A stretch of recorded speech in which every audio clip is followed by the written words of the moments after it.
In the golden era of track and field, when giants walked the earth, one man stood tall, a colossus of athleticism from Germany. His name was Jürgen Hingsen, and he was born to push the limits of human endurance.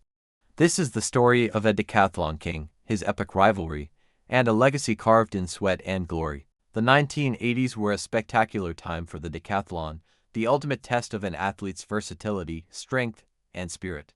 And at the heart of this electrifying decade was a battle of titans. On one side, the charismatic, seemingly unbeatable British superstar, Daley Thompson. On the other, the powerful, technically brilliant German, Jürgen Hingsen. Their rivalry wasn't just a competition, it was a saga that captivated the world. Hingsen, with his imposing 6'7" frame, looked every bit the part of a Greek god. He wasn't just big, he was a masterful athlete. His journey to the top began to take shape in the early 80s. He had the power, the technique, and an unyielding determination to be the best. While Thompson was already a household name, Hingsen was quietly building a resume that would soon make him a legend in his own right. The first major shot in their rivalry was fired in 1982. In the city of Ulm, Hingsen put together a performance for the ages. Across 10 grueling events, he was magnificent. He soared in the high jump, launched the discus into the stratosphere, and powered through the hurdles. When the final points were tallied, the scoreboard flashed a number that sent shockwaves through the world of athletics: 8,723 points. A new world record. Jürgen Hingsen had officially announced his arrival, not just as a contender, but as the world record holder. But Daley Thompson was not one to be upstaged. Just a few weeks later, at the European Championships in Athens, the two rivals met face to face. It was a showdown for the ages. Thompson, fueled by Hingsen's record, produced one of the greatest decathlon performances ever seen. He reclaimed the world record, scoring 8,743 points, and took home the gold medal. Hingsen, despite a brilliant performance himself, had to settle for silver. It was a pattern that would define their careers, Hingsen setting the standard, and Thompson rising to meet it, often on the biggest stage. The following year, 1983, was Hingsen's turn to strike back. In Bernhausen, he was once again in sublime form. He pushed his own limits, event after event, chipping away at Thompson's record.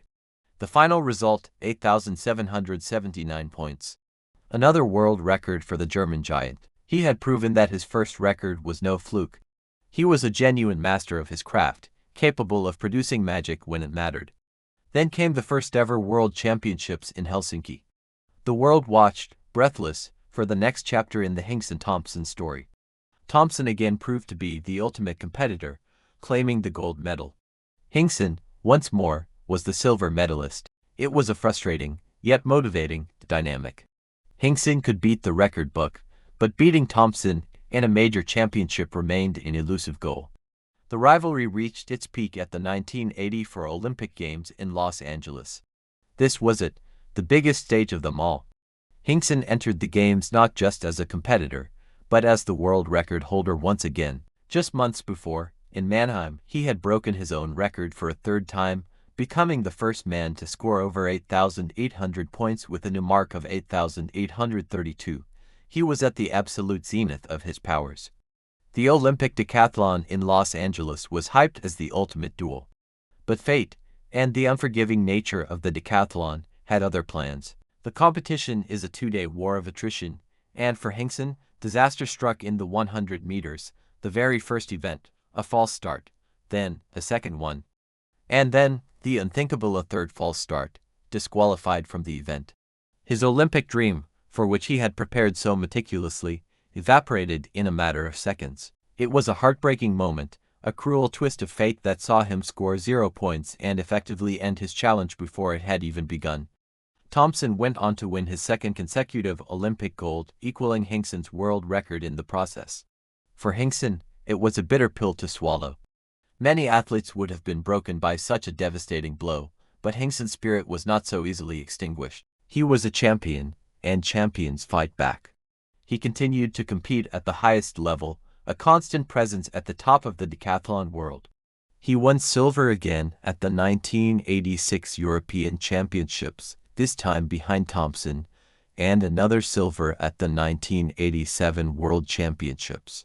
He was consistently one of the two best decathletes on the planet, a remarkable feat in itself. His career, however, was marked by one final piece of Olympic heartbreak. At the 1988 Seoul Olympics, another moment of misfortune would define his games. In the shot put, he fouled on all three of his attempts, once again resulting in 0 points and forcing his withdrawal. It was a tragic end to his Olympic journey, a story of what if that haunts his legacy. But to remember Jürgen Hingsen only for his Olympic misfortunes would be a great injustice. We must remember him as the three-time world record holder, the man who consistently pushed the boundaries of what was thought possible in the decathlon. He was the perfect foil for Daley Thompson, the yin to his yang. Their rivalry elevated the sport, drawing in millions of fans and inspiring a new generation of athletes. Without Hingsen pushing the limits, would Thompson have reached such legendary heights? Their destinies were intertwined. Hingsen's legacy is not just in the record books. It's in the spirit of competition he embodied. He showed the world the importance of resilience, of getting back up after you've been knocked down. His career was a testament to the brutal, unforgiving, yet beautiful nature of the decathlon. He was a giant of the sport, a gentleman, and a true champion whose name will forever be etched in the history of track and field. He may not have won the Olympic gold he so desperately craved, but he won the respect of his rivals and the admiration of the world. And that is a victory in itself. Thanks for watching. If you enjoyed this look back at a true sporting legend, don't forget to like, share, and subscribe for more stories from the world of athletics.